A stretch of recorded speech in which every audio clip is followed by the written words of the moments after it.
ఆఫ్ఘనిస్తాన్తో T20 series కోసం BCCI Rohit Sharma మరియు విరాట్ కోహ్లీని తిరిగి తీసుకొచ్చినప్పటికీ చాలా మంది బిగ్ నేమ్స్ని ఇంకా పక్కన పెట్టారు. ఇన్ఫాక్ట్ రోహిత్ మరియు కోహ్లీ తప్పిస్తే ఈ స్క్వాడ్లో ఎక్స్పీరియన్స్ ఉన్న ప్లేయర్స్ ఎవరు కూడా కనిపించట్లేదు. సో మోస్ట్లీ మన టీమిండియా తరపున రెగ్యులర్గా ఆడుతూ ఆల్రెడీ ప్రూవ్ చేసుకున్న చాలా మంది ప్లేయర్స్ను ఈ స్క్వాడ్లోకి సెలెక్ట్ చేయలేదు. దీంతో పెద్ద ప్లేయర్స్ యొక్క ఫ్యాన్స్ అయితే కొంతవరకు అయోమయంలోకి వెళ్ళిపోయారు. అసలు మా ఫేవరెట్ ప్లేయర్ని ఎందుకు స్క్వాడ్లోకి సెలెక్ట్ చేయలేదు, రెస్ట్ ఇచ్చారా, లేకపోతే ఏదైనా ఇంజరీ ఉందా, లేకపోతే డ్రాప్ చేశారా? సో ఇలాంటి వాటిపై ఎటువంటి క్లారిటీ లేకపోవడంతో ఫ్యాన్స్ అయితే చాలా వరకు అయోమయానికి గురవుతున్నారు. మెయిన్లీ మన సెలక్షన్ కమిటీ నుండి ఎలాంటి అప్డేట్ లేదు. ప్రీవియస్గా చూసుకుంటే స్క్వాడ్ను పిక్ చేసినప్పుడు ఒక ప్రెస్ మీట్ పెట్టేవారు అండ్ ఆ ప్రెస్ మీట్లో ఫలానా ప్లేయర్ని ఎందుకు సెలెక్ట్ చేయలేదంటే దానికి రీజన్ చెప్పేవారు. బట్ ఇప్పుడు చూసుకుంటే మాత్రం ఈ స్క్వాడ్ అనౌన్స్మెంట్కి సంబంధించి ఎలాంటి ప్రెస్ మీట్ జరగలేదు. అంటే ఏ ప్లేయర్ని ఎందుకు పక్కన పెట్టారో ఎవరికి కూడా క్లారిటీ లేదు. బట్ ఎనివే నేనైతే ఈ వీడియోలో ఏ ప్లేయర్ ఎందుకు లేడన్న దాని విషయం గురించి క్లియర్గా ఎక్స్ప్లెయిన్ చేయడానికి ట్రై చేస్తా. సో కొన్ని మేజర్ వెబ్సైట్స్ యొక్క రిపోర్ట్స్ అలాగే నా పర్సనల్ ఎక్స్పీరియన్స్ బట్టి ఏ ప్లేయర్ ఎందుకు మిస్ అయ్యాడు అనేది ఇప్పుడు నేను క్లియర్గా చెప్తా. ముందుగా ఈ సిరీస్కు ఇంజరీ కారణంగా దూరమైన ప్లేయర్స్ గురించి మాట్లాడుకుందాం.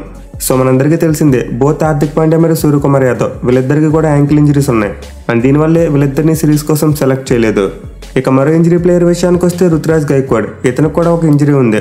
సో సౌత్ ఆఫ్రికా టూర్కి వెళ్ళిన రుతురాజ్ గైక్వాడ్ అయితే ఫింగర్ ఇంజరీ కారణంగా అక్కడ నుండి తిరిగి వచ్చేసాడు అండ్ అతనికి రీప్లేస్మెంట్గా వేరే ప్లేయర్ వెళ్ళడం కూడా మనం చూసాం. సో ప్రజెంట్ అయితే గైక్వాడ్కు ఫింగర్ ఇంజరీ ఉంది అండ్ స్టిల్ అతనికి ఇంజరీ నుంచి కోలుకోలేదు. దీనివల్ల అతను కూడా ఈ స్క్వాడ్లోకి పిక్ చేయలేదు. ఇక చివరిగా షమీ విషయానికి వస్తే అతను కూడా హీల్ ఇంజరీతో బాధపడుతున్నాడు. ఇన్ఫాక్ట్ తనకి ఇంజరీ ఉండడం వల్ల సౌత్ ఆఫ్రికాతో జరిగిన టెస్ట్ సిరీస్ మిస్ అయ్యాడు. సో షమీకి కూడా ఒక లాంగ్ ఇంజరీ బ్రేక్ వచ్చింది కాబట్టి అతను పుష్ చేయాలని చూడట్లేదు. మేబీ ప్రికాషనరీ రెస్ట్ అవ్వడం కోసం ఈ సిరీస్కు సెలెక్ట్ చేసి ఉండకపోవచ్చు. సో ఇప్పుడు మనం చెప్పుకున్న నలుగురు ప్లేయర్స్ అయితే ఇంజరీ లిస్ట్లో ఉన్నవాళ్ళు. హార్దిక్ పాండ్యా, సూర్యకుమార్ యాదవ్, రుతురాజ్ గైక్వాడ్ అండ్ మొహమ్మద్ షమీ వీళ్ళ నలుగురు కూడా ఇంజరీ లిస్ట్లోనే ఉన్నారు అండ్ దీనివల్ల ఈ స్క్వాడ్లోకి ఎంపిక చేయలేదు. ఇక వీళ్ళ తర్వాత రెస్ట్ ఇచ్చిన ప్లేయర్స్ చూసుకుంటే మనకైతే ఒక క్లియర్ ఇండికేషన్ ఉంది. జస్ప్రీత్ బుమ్రా, మొహమ్మద్ సిరాజ్ మరియు రవీంద్ర జడేజా వీళ్ళ ముగ్గురికి కూడా ఈ సిరీస్ నుండి రెస్ట్ ఇచ్చారు. సో వీళ్ళ ముగ్గురు కూడా మనకు చాలా ఇంపార్టెంట్ ప్లేయర్స్. మెయిన్లీ జనవరి ఎండింగ్ నుండి మన వాళ్ళు ఇంగ్లాండ్తో 5 మ్యాచ్ల టెస్ట్ సిరీస్ ఆడబోతున్నారు. సో ఆ సిరీస్ను దృష్టిలో పెట్టుకుని వీళ్ళ ముగ్గురికి రెస్ట్ ఇచ్చారు. ఇన్ఫాక్ట్ నేనైతే జడేజాకి రెస్ట్ ఇవ్వరనుకున్నా బట్ అతనైతే నెక్స్ట్ స్పాజంతో ఇబ్బంది పడుతున్నాడంట. దీని గురించి అతనికి కూడా రెస్ట్ ఇచ్చినట్టు వార్తలు వస్తున్నాయి. సో ఇప్పటివరకు మనమైతే మొత్తం 7 మేజర్ ప్లేయర్స్ యొక్క నేమ్స్ చెప్పుకున్నాం అండ్ 7 ఎందుకు పిక్ చేయలేదో కూడా క్లియర్గా రీజన్స్ చెప్పుకున్నాం. బట్ వీళ్ళే కాకుండా ఈ సిరీస్ మిస్ అయిన బిగ్ నేమ్స్ కూడా ఇంకా చాలా ఉన్నాయి. సో వారిలో ముందుగా చూసుకుంటే అందరికీ గట్టిగా వినబడే పేరు కేఎల్ రాహుల్. ఎందుకంటే రోహిత్ మరియు విరాట్ కోహ్లీ టీ20లో కంబ్యాక్ ఇచ్చారంటే వాళ్ళతో పాటు కేఎల్ రాహుల్ కూడా కంబ్యాక్ చేస్తాడని చెప్పి అందరూ ఎక్స్పెక్ట్ చేశారు. బట్ సర్ప్రైజింగ్లీ ఈ స్క్వాడ్లోకి అయితే కేఎల్ రాహుల్ని ఎంపిక చేయలేదు. కొన్ని రెస్ట్ ఇచ్చారంటే అలాంటి ఇండికేషన్ ఎక్కడ కూడా కనిపించట్లేదు. ఆల్మోస్ట్ ప్రతి వెబ్సైట్లో కూడా కేఎల్ రాహుల్ను డ్రాప్ చేసినట్టు రిపోర్ట్స్ వస్తున్నాయి. సో ప్రజెంట్ అయితే KL Rahul as a specialist బ్యాట్స్మెన్గా మన టీమిండియా టీ20 సెటప్లోకి రావడం ఆల్మోస్ట్ ఇంపాసిబుల్. ఎందుకంటే టాప్ ఆర్డర్తో పాటు మిడిల్ ఆర్డర్లో కూడా చాలా హెవీ కాంపిటీషన్ ఉంది. సో అతను వస్తే యాజ్ ఏ వికెట్ కీపర్గానే మన టీమిండియాలోకి కంబ్యాక్ ఇవ్వాలి. బట్ ఇప్పుడు ఆ వికెట్ కీపర్ పొజిషన్ కోసం కూడా చాలా హెవీ కాంపిటీషన్ ఉంది.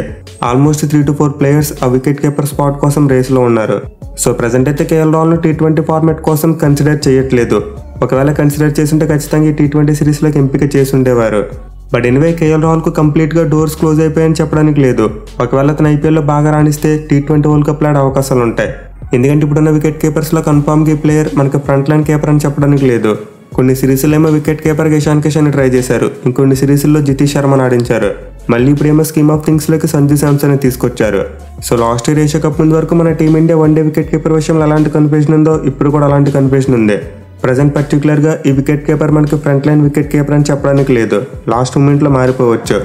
ఇన్ఫాక్ట్ అప్పుడు ఏషియా కప్ కంబ్యాక్ ఇచ్చినట్టు ఇప్పుడు కూడా కేఎల్ రాహుల్కు కంబ్యాక్ చేసే అవకాశం ఉంది. అతను చేయవలసిందల్లా యాజ్ ఏ వికెట్ కీపర్ ఐపీఎల్లో చాలా బాగా రాణించగలగాలి. అప్పుడు మాత్రమే కేఎల్ రాహుల్కు మళ్ళీ డోర్స్ ఓపెన్ అవుతాయి. ఇక కేఎల్ రాహుల్తో పాటు మరో వికెట్ కీపర్ ఇషాన్ కిషన్ కూడా ఈ సిరీస్ కోసం సెలెక్ట్ చేయలేదు. సో ఇదైతే చాలా సర్ప్రైజింగ్ డిసిషన్. ఎందుకంటే మన టీమిండియా చివరిగా ఆడిన 2 సిరీస్లో కూడా ఇషాన్ కిషన్ పిక్ చేశారు. అఫ్కోర్స్ సౌత్ ఆఫ్రికాతో సిరీస్లో అయితే ప్లేయింగ్ లెవెల్లో ఛాన్స్ ఇవ్వలేదు. బట్ ఇషాన్ కిషన్ ఆల్వేస్ మన టీమిండియాకు గో టు వికెట్ కీపర్గా ఉండేవాడు. కానీ ఇప్పుడు చూసుకుంటే మాత్రం అతను ఏకంగా స్క్వాడ్లోకి సెలెక్ట్ చేయలేదు. సో దీనికి రీజన్ అయితే ఫలానా ఉందని చెప్పడానికి లేదు. ఇషాన్ కిషన్ తానంతటా తానే సౌత్ ఆఫ్రికా టెస్ట్ సిరీస్ నుంచి తప్పుకున్నాడు అండ్ ఆల్సో అతను ఒకవేళ టెస్ట్ సిరీస్లో ఉన్నప్పటికీ బెంచ్ మీద ఉండేవాడు. ఎందుకంటే KL Rahul front line wicket కీపర్గా చూస్ చేసుకున్నారు కాబట్టి. సో ప్లేయింగ్ లెవెల్ ఎలానో ఉండడం చెప్పి ఇషాన్ కిషన్ మేబీ రెస్ట్ అడిగి ఉండొచ్చు. బట్ ఇప్పుడు చూసుకుంటే మాత్రం బీసీసీఐ అతని టీ20 సెటప్ నుంచి కూడా పక్కన పెట్టేసింది. అండ్ దీనికి నాకు కనిపిస్తున్న main reason Virat Kohli comeback.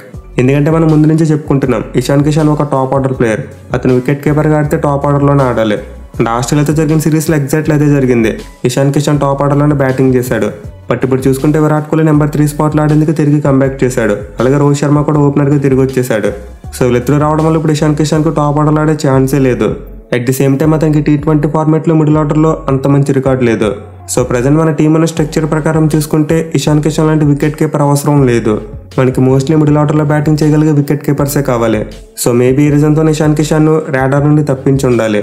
మరి అతనికి కంబ్యాక్ చేసే ఛాన్స్ ఉందంటే ఆబ్వియస్లీ ఉంది. సేమ్ కేఎల్ రాహుల్కు చెప్పుకునే తీరియే ఇక్కడ కూడా అప్లై అవుతుంది. సో ఐపీఎల్లో కనుక ఇషాన్ కిషన్ ఎక్స్ట్రాడినరీగా రాణించగలిగితే అతనికి కూడా T20 వరల్డ్ కప్లో ఆడే అవకాశం వస్తుంది. ఇక ఈ T20 స్క్వాడ్లో చూసుకుంటే మరో మిస్ అయిన big player Shreyas Iyer. So last time south ఆఫ్రికాతో T20 సిరీస్ ఆడినప్పుడు శ్రేయస్ అయ్యర్ అయితే స్క్వాడ్లో ఉన్నాడు. బట్ ఈసారి మాత్రం అతన్ని పిక్ చేయలేదు. మరి అతన్ని పిక్ చేయకపోవడానికి పర్టికులర్గా ఏదైనా రీజన్ ఉందంటే నాకైతే ఒక రీజన్ కనిపిస్తుంది. అండ్ రీజన్ ఖచ్చితంగా రెస్ట్ అయితే కాదు. ఎందుకంటే శ్రేయస్ అయ్యర్ మధ్యకాలంలో పెద్దగా క్రికెట్ ఏం ఆడలేదు. సౌత్ ఆఫ్రికాతో జరిగిన T20 సిరీస్లో బెంచ్ మీద ఉన్నాడు. అలాగే వన్డే సిరీస్లో కూడా ఒక వన్డే మ్యాచ్ మాత్రమే ఆడాడు. సో శ్రేయస్ అయ్యర్ అయితే మరీ రెస్ట్ తీసుకునేంత రేంజ్లో క్రికెట్ ఆడలేదు. సేమ్ యాజ్ కేఎల్ రాహుల్ ఎలా అయితే ఆడాడో అతను కూడా అలానే ఆడాడు.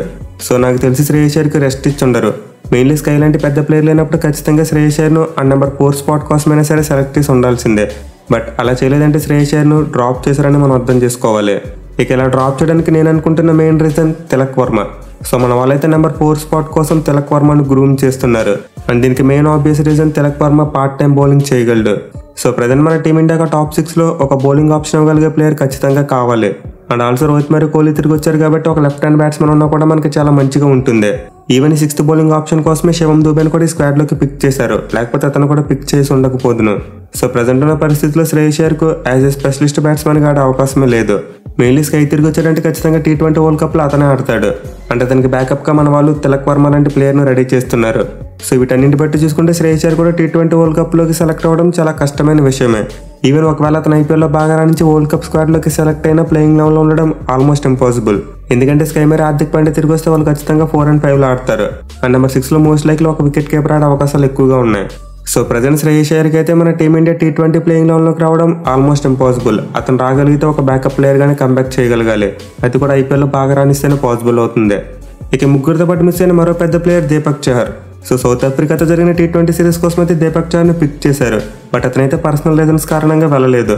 అండ్ మేబీ ఇప్పుడు కూడా ఆ పర్సనల్ రీజన్స్ వల్లే అతను ఎంపిక చేసి ఉండకపోవచ్చు. బట్ ఎనివే ప్రజెంట్ మన టీమిండియాకు దీపక్ చహర్ లాంటి ప్లేయర్ అవసరం ఖచ్చితంగా ఉంది. ఎందుకంటే మన వాళ్ళు వరల్డ్ కప్లో 2 జెన్యూన్ ఫాస్ట్ బౌలర్స్ వల్ల ఆ 3వ ఫాస్ట్ బౌలర్ ఖచ్చితంగా ఎంతో కొంత బ్యాటింగ్ చేయగలిగే క్యాపబిలిటీ ఉన్న ప్లేయర్ కావాలి. సో ప్రజెంట్ ఉన్న సిచ్యువేషన్లో అయితే మన వాళ్ళు మళ్ళీ శార్దుల్ ఠాకూర్ను స్కీమ్ ఆఫ్ థింగ్స్లోకి తీసుకొచ్చే అవకాశాలు లేవు. ఎందుకంటే శార్దుల్తో పోలిస్తే మనకు దీపక్ చహర్ చాలా మంచి బౌలర్. మెయిన్లీ ఇనిషియల్గా పవర్ ప్లేలో బాల్ని చాలా బాగా స్వింగ్ చేయగలడు. సో ఫస్ట్ షూట్ దీపక్ చహర్కి అయితే మన టీమిండియాలోకి కంబ్యాక్ చేసే అవకాశాలు చాలా ఎక్కువగా ఉన్నాయి. అతను ఐపీఎల్లో మంచిగా రాణిస్తే ఈజీగా వరల్డ్ కప్ T20 ప్లేయింగ్ లెవెల్లోకి నడుచుకుంటూ వచ్చేస్తాడు. మెయిన్లీ మనకి down the order batting depth అనేది చాలా అవసరం. బట్ ఎనివే దీపక్ చహర్కి కాంపిటీషన్ ఉండదంటే ఖచ్చితంగా ఉంటుంది. హర్షల్ పటేల్ మరియు శార్దుల్ ఠాకూర్ లాంటి ప్లేయర్స్ ఐపీఎల్లో బాగా రాణిస్తే వాళ్ళు కూడా దీపక్ చహర్కి చాలా కాంపిటీషన్ ఇస్తారు. బట్ ప్రజెంట్ అయితే ఖచ్చితంగా ఫ్రంట్ రన్నర్గా మాత్రం దీపక్ చహరే ఉన్నాడు.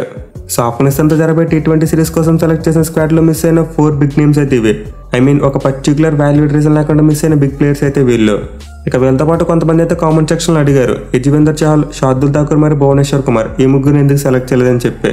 సో ప్రజెంట్ అయితే వీళ్ళ ముగ్గురు మన T20 స్కీమ్ ఆఫ్ థింగ్స్లో లేరు. ఈవెన్ మన వాళ్ళు చివరిగా సౌత్ ఆఫ్రికా ఆడిన T20 సిరీస్ కోసం కూడా వీళ్ళ ముగ్గురిని సెలెక్ట్ చేయలేదు. సో వీళ్ళ ముగ్గురు మోస్ట్ లైక్లీ T20 వరల్డ్ కప్కి సెలెక్ట్ అయ్యే ఛాన్సెస్ లేవు. ఇన్ఫాక్ట్ మన selection committee T20 world cup కోసం ఒక 20 ప్రాబబుల్ లిస్ట్ చేస్తానన్నారు. ఆ లిస్ట్లో కూడా వీళ్ళు ఉండే అవకాశాలు లేవు. Anyway end of the day చూసుకుంటే మాత్రం ఈసారి ఐపీఎల్ చాలా కీలకం కాబోతుంది. మనం ఇప్పుడు ఎన్ని చెప్పుకున్నా కానీ ఖచ్చితంగా ఐపీఎల్ పెర్ఫార్మెన్స్ని ఈసారి కౌంట్ చేయబోతున్నారు. ఐపీఎల్ ఎవరైతే బాగా రాణిస్తారో వాళ్ళని సడన్గా T20 వరల్డ్ కప్కి సెలెక్ట్ చేసే అవకాశాలు కూడా పుష్కలంగా ఉన్నాయి. సో చూడాలి మరి ఈసారి ఏ ప్లేయర్ అదృష్టం ఎలా ఉండబోతుంది అనేది.